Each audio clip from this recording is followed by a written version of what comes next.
en exclusiva. Son en este momento ya las 6 de la mañana con 57 minutos y ahora me da mucho gusto saludar a la senadora Angélica de la Peña Gómez. ¿Qué tal? ¿Cómo está? Muy buenos días y gracias por tomar la llamada. Gracias, Alejandro. Buenos días. Muy buenos días, senadora. Bueno, pues platíquenos cómo quedó al final la ley sobre derechos de los menores, porque en un principio generó cierta especulación y cierto resquemor en algunos padres de familia y sobre todo en la parte que tiene que ver con la salud sexual y reproductiva de los niños. Sí, bueno, hay una confusión que por desgracia preocupó a muchas madres y padres de familia a partir de una campaña de algunas organizaciones que se han distinguido por su trabajo entre padres de familia alrededor de temas que ellos ven con preocupación, pero me parece que hay una tergiversación del sentido de lo que la ley sobre derechos de niñas y niños y adolescentes está planteado. Yo puedo entender que haya opiniones que sean conservadoras, que estén fundadas en un tradicionalismo propio de organizaciones religiosas que todavía siguen viendo los asuntos relacionados con la sexualidad como un problema tabú, como un asunto tabú. Nos parece, por el contrario, que las niñas y los niños, entre mayor información tengan, los adolescentes, cuando tengan que enfrentar una serie de broncas, lo hagan de manera informada para que sepan, en el caso, por ejemplo, del inicio de su sexualidad, que en la inmensa mayoría de los casos los padres y las madres no nos damos cuenta cuándo inician, cómo inician, con quién inician, en qué circunstancias. Nos parece que es muy grave dejarlos en una situación de tanto riesgo y tanta vulnerabilidad por la falta de información. La información científica educada, la información basada en el conocimiento, le da herramientas a las niñas y a los niños y a los adolescentes para que tengan mucho cuidado de que hay situaciones que no deben permitir, que hay situaciones en sus vidas que van a enfrentar, que están enfrentando y que los lleva a riesgos verdaderamente, algunos de ellos incluso con situaciones con repercusiones graves como embarazos en adolescentes de alto riesgo. Yo quiero decirle a su auditorio, a su audiencia, que todos los embarazos en menores de 18 años de edad están configurados por la Organización Mundial de la Salud como embarazos de altos riesgos, y en México tenemos un alto nivel, por desgracia somos un país que crece muchísimo en embarazos de alto riesgo, y necesitamos además también conocer que las chicas menores de 15 años que se embarazan por primera ocasión, el 20% de ellas se embaraza de una segunda ocasión antes de cumplir los 18 años de edad. Las infecciones de transmisión sexual que son incurables también cada vez abarca a rangos de edad de chicas y chicos más pequeños. Entonces, eso solamente por enumerar estos dos, y un tercero que quiero decirlo con toda puntualidad. Un tercer asunto tiene que ver con la violación. Las violaciones están dadas, por desgracia, entre gente que vive alrededor de la niña, del niño, del adolescente. Entonces necesitamos que sepan de sus derechos, que sepan cómo defenderse, y sobre todo nos parece muy importante que se entienda que la información, que la orientación precisa previene, y es lo que nosotros necesitamos impulsar. La prevención. Cuando una chica ya está embarazada, lo que nos importa es que no deje la escuela, nos importa que el centro educativo, sea privado, sea público, garantice que no discrimine a las chicas que son embarazadas, que son madres jóvenes, para que puedan continuar con sus estudios, pero ahí ya está frente a una bronca.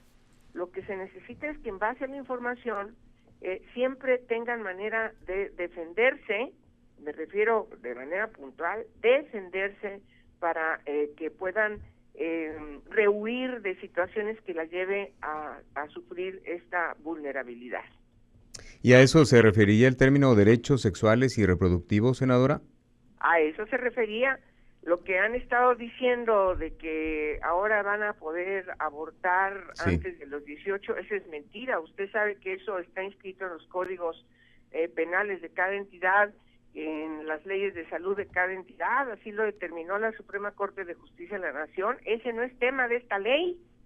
O el decir que ahora ya una niña de 15 años se va a poder casar con un hombre de 50, pues resulta exactamente lo contrario. Lo que dice la ley es que lo que le importa para el ejercicio pleno de los derechos de niñas y niños es que en base a toda una estructura social en donde padres y madres tienen una responsabilidad muy importante, las niñas y sobre todo cuando empiezan su menstruación no se embaracen y no se casen las niñas y los adolescentes antes de los 18 años de edad. Es lo que dice la ley, que se procure que no haya matrimonios tan jóvenes, y sobre todo nos preocupa mucho que muchos códigos ya establecen que las adolescentes de 14 años pueden ya emanciparse, y en cambio en el caso de los adolescentes dicen que a los 16.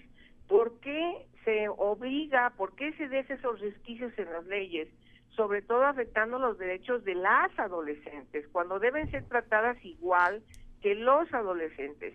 Todos los divorcios, prácticamente la mayoría de los divorcios se dan justamente cuando se casan a temprana edad los jóvenes.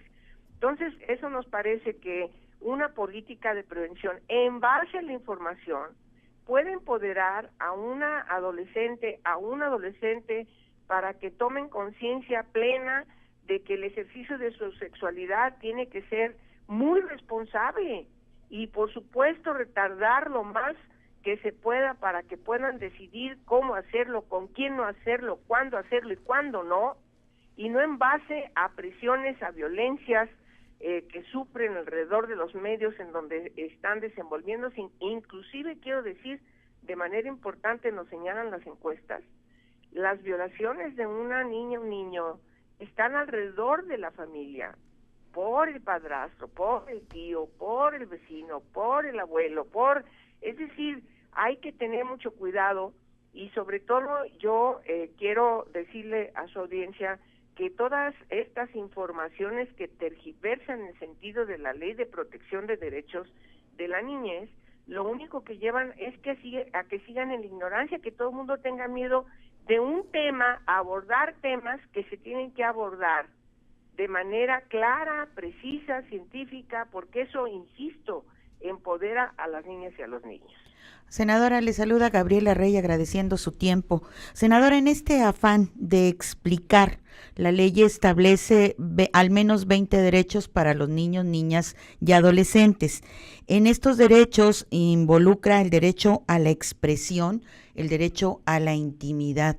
Senadora, ¿nos puede dar más información al respecto? ¿Qué es lo que abarca esto? ¿A qué se refiere? Buenos días, Gaby. Mira, el derecho de expresión, todas las niñas y niños, a ver, yo soy ya una persona adulta, a punto de ser abuela, y mis hijos tuvieron una vida y una educación distinta a la que yo tuve.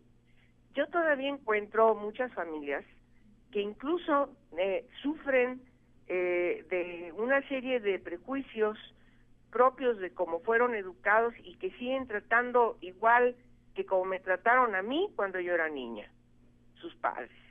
Me parece que si queremos construir un país que hoy, por cierto, estamos viendo desde todos los noticieros, desde todas las crisis que estamos viviendo en nuestro país, observamos que hay una falta ya de atención de todos y de todas para la reconstrucción del tejido social. La corrupción y la impunidad se han convertido en cánceres en nuestras sociedades. Y entonces el que tengan derecho a expresar sus puntos de vista en función de su desarrollo cognitivo, las niñas y los niños, insisto, de los asuntos de su incumbencia, entonces vamos a construir un país más democrático.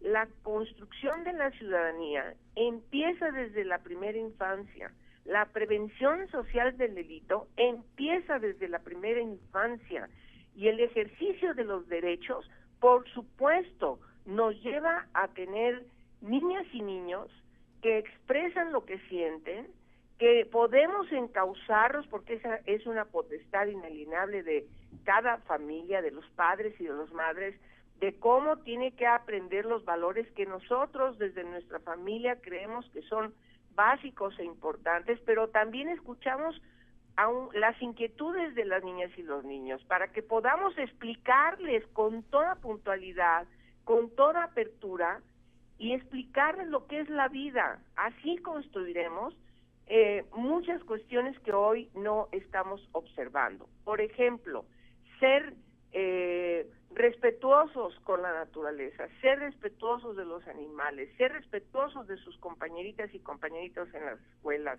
Por supuesto, no abrigarlos cuando ellos no tienen calor, cosas así de sencillas.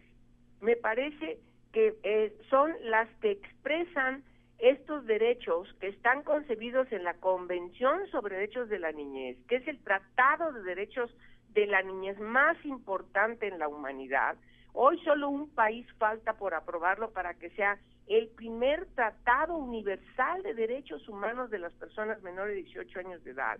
Y por supuesto estos derechos inscritos en la participación, el derecho a expresarse, el derecho a que pueda expresar su pensamiento, que pueda decir lo que piensa, preguntar lo que no entiende con toda libertad para podérselo explicar, y por supuesto el derecho a la intimidad es que nosotros no podemos estar inculcándole de manera arbitraria a una niña o un niño cuestiones que a lo mejor ellos, insisto, el ejemplo de ponerle un abrigo cuando ellos tienen calor, esas son las cosas cotidianas en las que se reflejan estos derechos y que por supuesto necesitamos explicarlos más para que todas las personas que son padres y madres entiendan que no estamos de ninguna manera invadiendo la potestad, la custodia, sino estamos definiendo las responsabilidades también que el Estado debe tener para con las familias cuando estas familias tienen dificultades en la atención de todos sus derechos de las niñas y los niños. Ese es el interés superior de la niñez. Si el Estado tiene que decidir una política de emergencia, la primera parte de la sociedad a la que tiene que proteger irrestrictamente es primero a las niñas y a los niños. Y claro, después vendrán otros segmentos de la sociedad, como pueden estar los ancianos, las personas con discapacidad, pero el interés superior de la niñez quiere decir que estamos poniendo en primer orden los derechos de las niñas y los niños porque necesitan por su edad de nuestra protección. Oiga, senadora, pero eso me suena así como que a que hagan lo que los niños quieran cuando no tienen el criterio, como para decir es que tengo calor y no me quiero poner la chamarra aún y cuando está haciendo un frillazo, o Por que no me eso, quiero pero poner los zapatos y quiero andar descalzo y bajo no, la lluvia. Sí, o sea, son cuestiones que dice No, uno, pero bueno, eso pues tú sí tiene sabes, derecho el a ver. chamaco, pero al final de cuentas el que paga los platos rotos es el papá y el sector salud. No, el niño y la niña siempre va a saber. El ejemplo que tú me pones es tan sencillo porque es el primero que se me ocurrió. Pero te voy a decir, yo soy mamá, yo me entero perfectamente bien, simplemente tocándole la naricita, si ese niño tiene frío o no tiene frío. Le toco las manitas y sé si tiene frío o no tiene frío. Lo que quiero decir es yo me refiero a la sobreprotección. Claro que cada mamá y cada papá sabe cuándo poner el abrigo. O sea, pongo un ejemplo coloquial por mencionar algo que se me viene ahorita a la cabeza. Es decir, lo que no queremos es que se entienda que nosotros estamos con esta ley, se está invadiendo la potestad, la custodia, que tiene todo papá, que yo tengo como mamá sobre mis hijos, o que tú tienes como papá sobre tus hijos, o Gaby sobre sus hijos, si los tiene. Lo que yo quiero decir es que escuchemos a la niña y al niño, y en vez de decir arbitrariamente dar una orden, como cuando a nosotros, ya soy una persona de edad, ya pinto canas, pues simplemente obedeces porque obedece. A ver, la democracia quiere decir tener una relación distinta, no llegar a darle un zapatazo o darle un coscorrón, o jalarle las orejas como una forma de enseñar, porque así nos dijeron que teníamos que enseñar a nuestros hijos. Hoy no, hoy tenemos que hablar con la niña y el niño y explicarles, a ver, tienes que ponerte tu bufanda y tu gorro porque vas a salir al frío. Sí, mamá, pues claro que ellos sienten el frío. Si un niño no siente frío, pues es que algo pasa con ese niño. Pero si el niño es un niño normal, se va a dar cuenta de que efectivamente tiene frío. O sea, también nosotros no creamos que no hay una reacción física ante una situación del clima, y lo sienten también las niñas y los niños cuando saben expresarse. Oiga, senadora, Cuando pero son bebés, bueno. pues no. Cuando son chiquitos, pues no. Pero Sí. un niño de primaria, por supuesto que sabe perfectamente bien, tengo frío, mamá, me tengo que poner otro abrigo porque voy a salir y está nevando y tengo frío, tengo que ponerme ahora sí mi bufanda. Es decir, no creamos que los niños son ignorantes de estas cosas. A eso se refiere la ley, no se refiere a otra situación que tergiversan de que y ahora los niños van a poder cambiar de sexo. Esas son verdaderamente tonteras que han estado propagandizando en campañas contra los derechos de las niñas y los niños. Oiga, senadora, pero si nos fijamos, todo ese empoderamiento, como se le dice ahora a la niñez, se ha visto en Estados Unidos y tiene la peor sociedad en este momento. Es una sociedad que está resquebrajada y que pues no tiene aparentemente solución, y eso ocurrió a partir de que se le dio ese poder a los niños y esos derechos a los niños de que no se les puede decir nada, porque entonces ya el Estado interviene. Pues qué bueno que pones ese ejemplo, porque el ejemplo de Estados Unidos es el peor ejemplo que podemos dar. Así Justamente el Estados Unidos es el único país que falta por aprobar la Convención sobre Derechos de la Niñez. Pero aún así tienen muchos derechos. No, bueno, pero a ver, los derechos fundamentales que están inscritos en esta Convención sobre Derechos de la Niñez, debemos preguntarnos, y ustedes sobre todo que viven en Chihuahua, pues ¿por qué Estados Unidos no la aprueba? Justamente por la actitud que tienen frente a las niñas y los niños. No es tan cierto que se preocupan realmente por los derechos de las niñas y los niños. Ellos actúan arbitrariamente en función de lo que les dicen sus leyes estatales, incluso son capaces de llevarlos decretarles pena de muerte. Entonces, me parece que Estados Unidos es el peor ejemplo que podemos hacer para hablar de los derechos de niños, es el peor ejemplo que podemos poner. Yo creo que en México tenemos nuestra manera de ser, nuestra manera de pensar. Me parece que no solo no hay que preocuparnos, sino hay que abrir nuestras mentes y decir, es verdad, yo con esto voy a hacer que mi hija y mi hijo sean más feliz desde ahora, y voy a lograr construir su ciudadanía para que sean mejores personas cuando sean mayores de edad y tengan que asumir por sí mismos muchas decisiones que hoy no toman. Entonces yo creo que hay que leer con puntualidad la ley. En primer lugar, hay que leer la ley. Desde el primer artículo, ¿cuál es el objeto de la ley? ¿Cuáles son los principios rectores de los derechos? ¿Por qué se habla de la coadyuvancia del Estado con las familias? Para que las familias puedan tener todas las condiciones de provisión que garanticen su responsabilidad frente a las niñas y los niños. Esa es la responsabilidad del Estado, como así lo dice la Constitución. Así es. Las familias quienes tienen en cargo la custodia, ascendientes, tutores, padres, madres, que tienen la ascendencia con esa niña, ese niño, tienen obligaciones. Claro que siempre le hacemos saber que tenemos obligaciones. Claro. No hay manera de que tú estés maltratando, violentando, poniéndole cigarros en la piel de una niña o un niño como lo hemos visto. No puedes ponerlo en mendicidad o en peor, involucrarlo en lenocinio para que tú puedas estar explotándolo, haciendo trata de personas. No puedes casar a una niña, así seas el padre, no la puedes casar a los 10 años como hoy acontece en muchísimos grupos indígenas. Eso está prohibido por la ley. Y por supuesto, necesitamos garantizar que en el interés superior de la niñez, insisto, las niñas y los niños sean felices desde ahora. Muy bien, senadora. Eso quiere decir que hay que hacer mucho trabajo todos, Mucho. pero el Estado no puede desobligarse, esa es una bronca. Si los papás no tienen trabajo, es una bronca. No.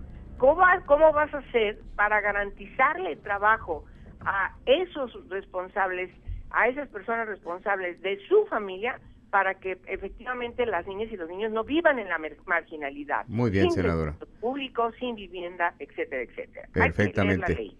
Muchísimas gracias, senadora. Se nos terminó el tiempo. Lamentablemente el tema da para mucho más, pero bueno. Mucho que explicar, mucho que difundir, mucho que aplicar, senadora. Hay que leer la ley, para que no haya Sí, confusiones. y lo malo es que ya en un litigio ya se interpreta la ley. Esa es la cuestión también. No, intentamos que la ley quedara clara para evitar interpretaciones. No, pero siempre se va a interpretar, siempre va a haber una manera de interpretarla y eso pasa de manera normal con cualquier ley, no solamente las mexicanas. Pero bueno, seguramente podremos retomar esta oportunidad para platicar con usted, senadora. Claro. Muchísimas gracias. Hay que leer la ley y verlo desde el enfoque de los derechos, en función de los principios rectores de los derechos. Que sería lo ideal. Esa debe Muchísimas ser la gracias. interpretación. Muchas gracias. Bueno, está la senadora Angélica de la Peña Gómez, senadora del PRD, sobre esta ley de los niños, las niñas y adolescentes. Vamos a la pausa, no se vayan. En Vivo Noticias, la primera edición. En vivo se está usted enterando de lo más importante ocurrido en la región.